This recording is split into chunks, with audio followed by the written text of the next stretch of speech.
Olá, o meu nome é Eduardo Folgado, tenho 27 anos e sou natural de Lisboa.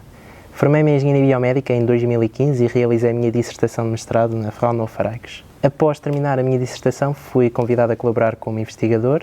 Atualmente estou envolvido em vários projetos de investigação e realizo também o meu percurso de doutoramento em Engenharia Biomédica, sobre um tema ligado à inteligência artificial explicável no setor da saúde. Atualmente integro a equipa de investigação do projeto Operator.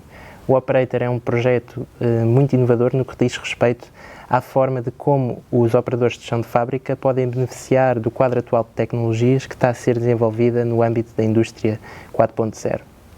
E o Operator tenta fazer um acompanhamento do operador sobre dois domínios. Um domínio mais físico, no que diz respeito à prevenção e acompanhamento de lesões musculoesqueléticas ligadas ao trabalho, e um acompanhamento ligado à parte da saúde mental do próprio trabalhador.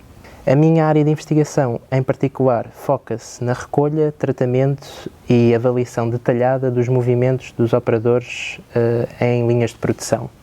E essa avaliação é feita com recurso a um conjunto de sensores que são colocados nos operadores e que foram desenvolvidas em projetos anteriores do Eichs e que conseguem adquirir um conjunto de variáveis, nomeadamente a aceleração, a rotação, o campo magnético, e permitem depois fazer uma reconstrução detalhada dos movimentos efetuados pelos trabalhadores e fazer uma análise do risco ergonómico dos próprios trabalhadores e reportar sobre a forma de standards que são utilizados já pela própria indústria.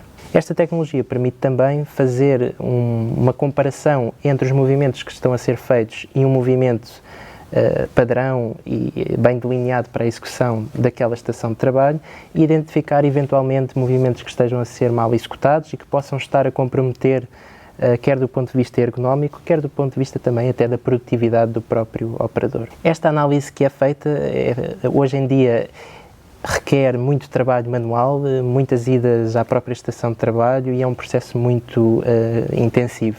O que nós nos propomos a desenvolver é automatizar o processo de recolha e tratamento de dados e disponibilizá-los de forma contínua para as equipas de engenharia industrial e ergonomia.